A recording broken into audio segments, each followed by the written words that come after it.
Frontline Scotland believes this man, William Gage, is in jail for a murder he didn't commit. He's been caught up in one of Scotland's most controversial killings, a gangland execution in a suburban street. According to the Crown, this was an open and shut case. But tonight we can reveal how even the trial judge, Lord Emsley, has raised serious concerns over this extraordinary murder case. We can also reveal that the inconsistencies which helped convict William Gage are now under challenge. A challenge which will rock the Scottish legal system to its very foundations.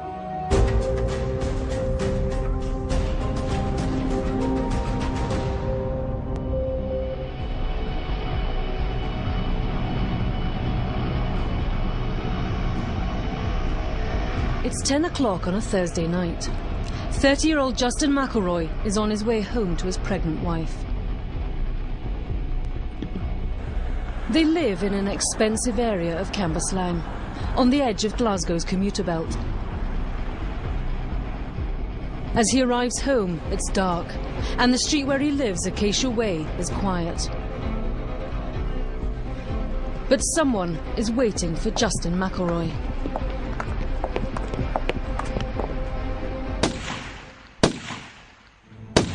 Investigations continue into the murder of a 30-year-old man who was shot last night outside his home in Cambuslang. The 30-year-old victim, Justin McElroy, was returned. The man was taken to hospital where he died from his injuries. So, a brutal and calculated murder in a peaceful suburban street. A young man left dead, his pregnant wife now a widow. But almost immediately this case was shrouded in controversy. That's because the victim, Justin McElroy, was no ordinary suburban businessman. The evidence indicates that he was someone who had unsavoury, unpleasant connections. Justin McElroy led a double life. 6 days before the murder, Justin had sipped champagne alongside First Minister Jack McConnell at a fundraising dinner. One of the hosts is his father, Thomas McElroy, a loyal donor to the Scottish Labour Party and a successful businessman. But beneath the surface, Justin McElroy was in fact a big-time player in the drugs world. For 2 years he'd been under surveillance by drugs officers. And 4 days before his shooting, someone else had him in their sights.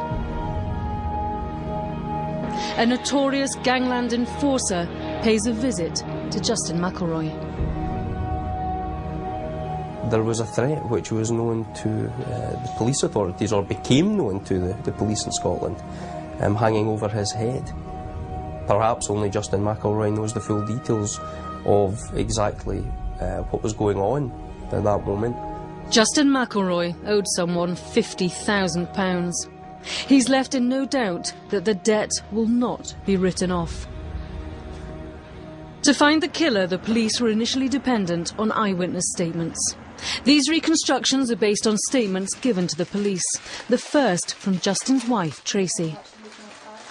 I was in the kitchen at my home at 29 Acacia Way, Cambuslang, with my sister Kelly Curry, who stays with me. At this time I heard 3 or 4 loud bangs from outside the front of my house.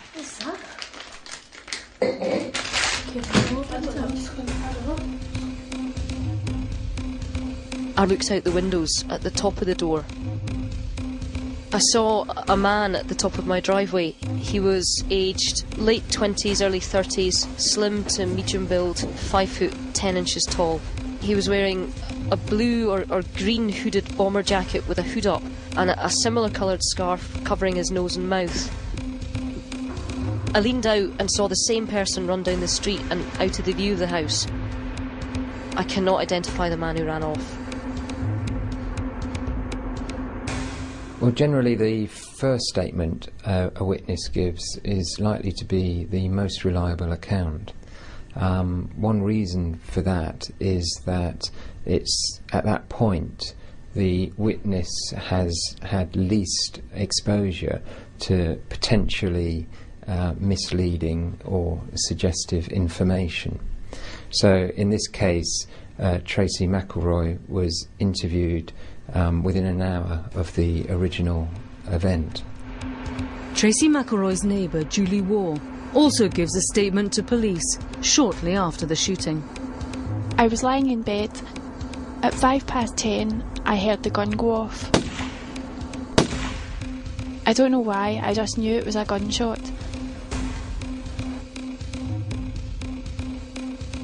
As I looked out the window, I saw a man running. By now he was on the pavement at the front of my house. I would describe this man as male, white, aged 25 to 35 years, 5'10" to 5'11" inches tall, and of medium build. The shoulders of the anorak looked padded, with square stitching, a quilted look. This is a police artist's impression of the jacket that Julie saw that night. 5 days after the murder of her husband, Tracy McElroy gives her second statement to the police. In it, she remembers more details about the gunman. These will prove to be crucial. I have thought hard about the man's description. An athletic male, 5'11", wearing a thick anorak-type jacket, waist length. It had a pearly sheen off it with an Eskimo snood. Gloves, dark-coloured, no jewellery. Dark shoes and a scarf covering nose and mouth, wrapped round his face under the snood. The man passed directly under the lamppost outside my driveway and was well lit. We're talking about a witness who saw someone from about 10 or 12 metres away, who was running away at night under a sodium street lamp. And there's certainly limitations to the details of a face that you could see.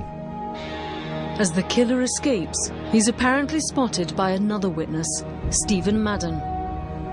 I saw a figure running down the path onto the pavement. His face was covered by a dark or black ski mask. It had 2 eye holes and a mouth hole. He was wearing a dark bubble anorak type jacket. By bubble I mean padded. I again looked in my rear view mirror. I saw the front seat passenger in the white car pull off the ski mask. He had a kind of ball face, maybe a bit of a chubby face, a rounded head. His hair was short. He had a full head of hair. It was dark black, maybe brown. Stephen Madden's description of the man getting into this car matches those given by both Tracy McElroy and Julie Waugh. But he's the only witness to see the killer without his mask on. 1 hour after the shooting, the police are convinced they have the getaway car. At 11 o'clock that night, a white Saab 9000 is found abandoned here in Easterhouse, 8 miles from Cambuslang. An unsuccessful attempt has been made to burn the car. Inside is a jacket, a pair of gloves and a snood like a ski mask, a treasure trove of forensics. On the jacket and snood, the police find firearms discharge residue, or FDR, particles which are left after a gun is fired. Also on the jacket, as well as the gloves, the police find DNA. It matches that of a man with previous convictions, a man called Willie Gage. The police now have a white Saab which was owned at some point by second-hand car dealer Willie Gage. They have his DNA which was on some of the clothes found inside, as well as some firearms particles. All they have to do now is link the car with the murder. Just after 10, I heard a car's wheel spinning. I looked out and I saw a white car. I saw the car was a Volvo, white colour and a white spoiler on the back. The type was a Volvo 440. Charles Bowman was a security guard on a building site next to Acacia Way. The car he sees that night is white, like the car found at Easterhouse, but he insists it's a Volvo 440 and not a Saab 9000. Despite Charles Bowman's statement, the Crown is adamant the white car he sees leaving Cambuslang is the same white car abandoned in Easterhouse. On the 3rd of May 2002, Willie Gage is charged with the murder of Justin McElroy. On the face of it, the police and the Crown had a watertight case. The DNA, the firearms particles, the white Saab all point to Willie Gage being the killer of Justin McElroy. But we believe that if you look harder at the case, as we've done, things aren't quite as clear-cut as they seem. Firstly, does the mysterious car found in Easterhouse have anything to do with the murder at all? All the witnesses who see the getaway car insist that it's white. But just one day after Charles Bowman gives his statement, in which he's adamant that it's a Volvo 440, something happens to change his mind. I was taken to Paisley Police Office, where I was shown a white car that I noticed was a white Saab. On looking at the white Saab, I can say that it's similar to the car I said was a Volvo, although I can't state if it is that car. That's, a good example of the suggestion coming from the investigating officers. I think really what you can conclude from that witness is that they saw a white car and they don't really know what make it was. But one detail which all the witnesses do seem to agree on is the type of jacket worn by the gunman. A thick anorak-type jacket. The shoulders of the anorak look padded with square stitching, a quilted look. Dark bubble anorak type jacket. By bubble I mean padded. Several witnesses who undoubtedly saw the gunman leaving the scene describe this padded jacket that he was wearing. So I think we can be fairly confident in that description. But the jacket found in the Saab with William Gage's DNA on it is a thin cagoule and not a padded jacket as described by all the witnesses. Despite this obvious discrepancy, the cagoule becomes critical to the Crown's case. When the police examine it, 6 particles of firearms discharge residue are found. The particular residue we're talking about comes from a part of the firearms cartridge which is known as the primer. This is the first part of the cartridge to explode when a gun is fired. This primer, when it is fired, turns into thousands and thousands of minute particles. But only 6 particles are found on the jacket in the Saab, 3 on the surface and 3 in the pocket, and none inside the Saab itself. The particle type is so common as to be untraceable, yet this constitutes the forensic evidence against William Gage. A report compiled by Strathclyde Police states the existence of these particles prove that the wearer of this jacket has recently fired a gun or has handled recently discharged ammunition, but we discovered this isn't true. The report in some respects is biased in that it offered no alternative sources for these particles. They could have been present on the clothing because the clothing had come into contact with some other article of clothing or some other surface on which the particles were present. But no distinction of this sort is made by the report. Given that the jacket had been exposed to 6 shots or been worn in the presence of 6 shots, then I would have expected rather more particles to be present on the surface of the jacket. Dr. Lloyd is not convinced the jacket's been worn by someone who's just fired a gun. It's not very good evidence, really. Not very good evidence at all.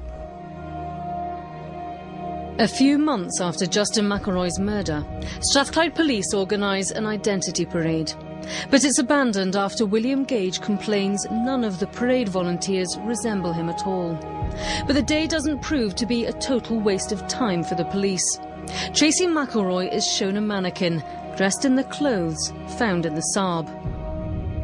I was taken into a room and shown clothing which was on a model. I recognised the clothing as being the same as the description that I had given the police of the man I'd seen running outside my house on the day my husband was murdered. But the clothes are not the same as the ones described in Tracy McElroy's original statements or the police artist's impression. Now the padded jacket has become a thin cagoule. It's quite a bizarre procedure, which I've not encountered in any other case that I've consulted on. I'm not really clear what the police were trying to achieve. I mean, obviously it's going to be a disturbing and upsetting event for the witness, It's probably going to provoke recall of the original event. And then if you were trying to design a procedure that would have the potential to plant misleading information or new information in the witness's memory, I can't really think of a better way of going about it. It doesn't greatly surprise me that we now start to see some inconsistency of the later statements with the earlier statements. Tracy positively identifying the cagoule means the police now have a witness who can connect the jacket to the killer. And as William Gage's DNA is on this jacket, he's now placed directly in Acacia Way on the night of the murder. That all may mean something, but what it does not constitute is hard connecting evidence which proves that he committed the murder of Mr. McElroy. We don't know exactly what he was doing around the time of the murder. But then again, we wouldn't expect that from someone like William Gage, who has come into contact with the police in his past life and who's not unknown to them. Not everyone who conducts that kind of life has always got their story straight on any given night of the year. With his alibi discredited, the final nail in William Gage's coffin is hammered home by Tracy McElroy. In court, she's asked if she can recognise the man who killed her husband. She picks out William Gage. It's the eyes. I'll never forget the eyes. Scary eyes. That's certainly an issue of concern, that in the court she's talking about the eyes. She's never mentioned them previously. We also know she's seen the mannequin where the eyes were prominent. I'm not sure that anyone in Scotland would want to be in the position of being convicted or even having to help police with inquiries where the focus of the evidence was whether or not a person's eyes were so distinctive on a dark night as they fled a location. I'm not sure that that's, in my mind at least, the strongest evidence I've ever heard for identifying someone. Tracy McElroy has never mentioned the killer's eyes in the 2 years since her husband's murder. Yet now her identification from the dock is the final piece of the jigsaw connecting William Gage to the shooting. Stephen Madden, the witness who'd apparently got the best view of the killer's face, refuses to identify William Gage in court. He sticks by his description of the killer as 5'10", round-faced, with short, dark hair. William Gage is 6'2". But Stephen Madden's testimony doesn't matter. Charles Bowman has done enough to hint it was a white Saab, not a Volvo, in Cambuslang that evening. 3 particles of FDR on the cagoule found in the car are enough to hint that a gunman has worn it. And William Gage's DNA ties him to the jacket as well as the getaway car. On the 9th of February 2004, William Gage is found guilty of the murder of Justin McElroy. He's sentenced to 20 years in prison. We believe, having examined all the evidence against him, that William Gage was not the man who killed Justin McElroy. We believe that if his case were to be tried again today, he would not be convicted on the eyewitness testimony used against him. We have significant new evidence which casts serious doubt on the white Saab being the getaway car used by the killer, as the Crown claims.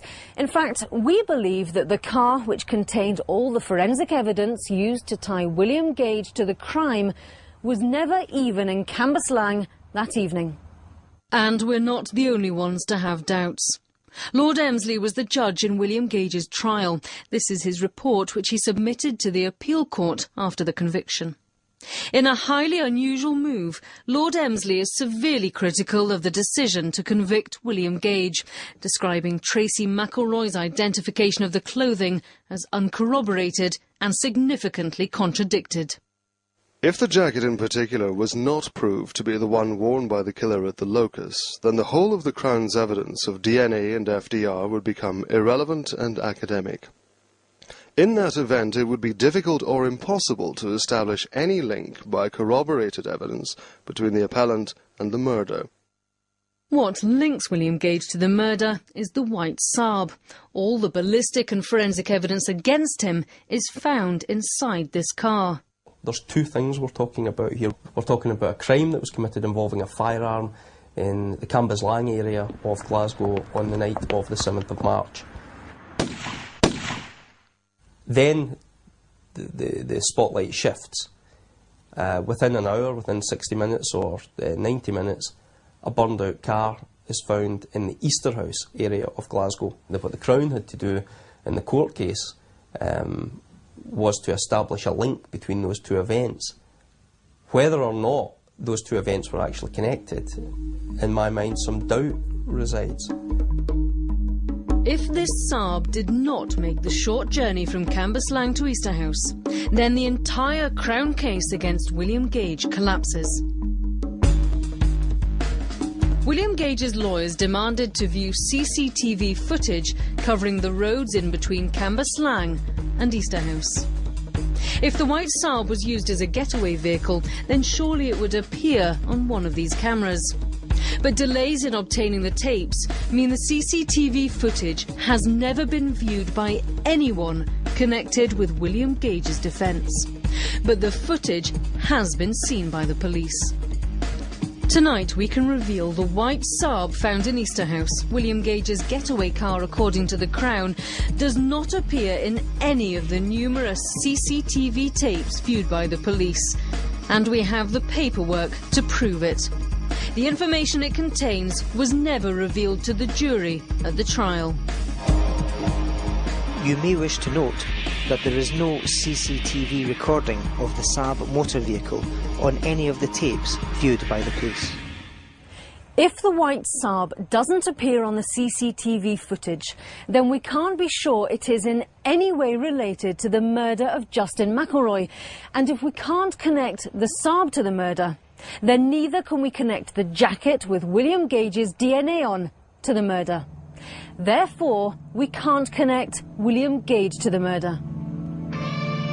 This leaves only Tracy McElroy's identification of William Gage as the one remaining piece of evidence which puts him in Acacia Way that night. She identified William Gage by his eyes. Once again, the trial judge, Lord Emsley, is sceptical. No direct link between the appellant and the murder could be established unless the jury accepted Tracy McElroy's uncorroborated claim to identify the killer by his eyes, and at the same time rejected Stephen Madden's description of the killer's face, which did not match the appellant at all. Tracy McElroy's identification of William Gage in court is known as doc identification. It's become hugely controversial. Doc identification is fantastic theatre. It's fantastic if you're a lawyer trying to get a certain result from your jury, because it's theatrical. You have got someone being asked, do you recognise anyone in the court today? Or words to that effect. Now, you'd have to be pretty stupid not to know that the person you're meant to identify is the person who is standing between, usually, two members of the police force opposite you, looking slightly worried. There are humans with doc identification. Other legal systems around the world don't use a doc identification as formal identification evidence. I believe Scotland is unique in its reliance on this particular method. Since William Gage's conviction, there's been a major challenge to Scotland's treatment of doc identification. It's come from this man, James Holland. Unlike William Gage, James Holland took part in an identification parade. He'd been charged with assault and robbery, yet none of the victims could pick him out. Nevertheless, when the case came to court, one of the witnesses identified him in the dock. Well, she basically comes in, sits down, looks around the court. Then the PF asks her, can you see the accused man or person in court today? And she went, aye, that there. It's like having a big arrow pointing towards someone. It couldn't be more obvious. Everyone, when they're asked to look, will look immediately at the dock. The jury's all looking at me, the judge is looking at me, everybody's looking at me, and it's like a spotlight went on me. In April, James Holland's conviction was quashed by the Privy Council in London. Scotland's doc identification system was heavily criticised. People were pleased to hear about the challenge, and particularly pleased, I think, that something that had been taken for granted for so long but seemed so unfair was finally exposed. While the courts continue to rely on doc identifications, I think they will continue to make wrongful convictions.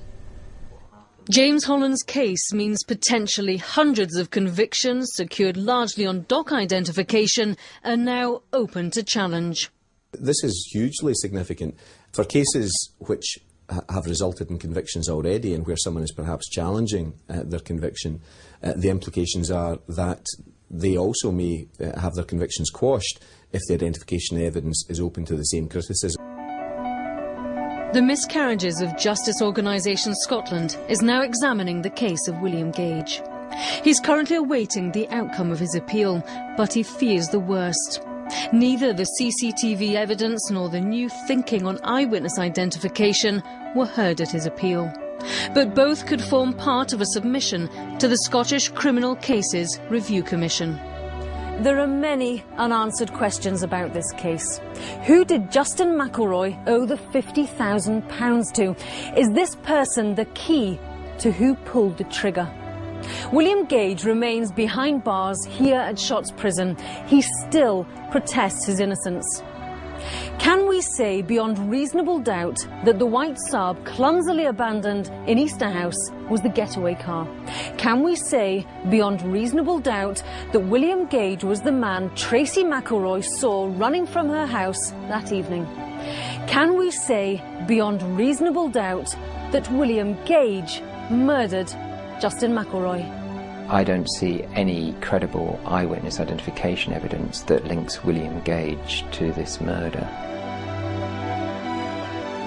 What isn't in doubt is that William Gage is no angel with numerous previous convictions. But does that make him a killer? Does that make him this killer? Being almost guilty of murder is not good enough. Being guilty by association is not good enough. Being guilty because you're not straight about your past is not good enough. Being guilty because you can't explain where you were at any given moment of a life which maybe involves lots of not being able to explain moments is not good enough. The hurdle that's to be cleared is beyond a reasonable doubt. And in this case, there are many doubts.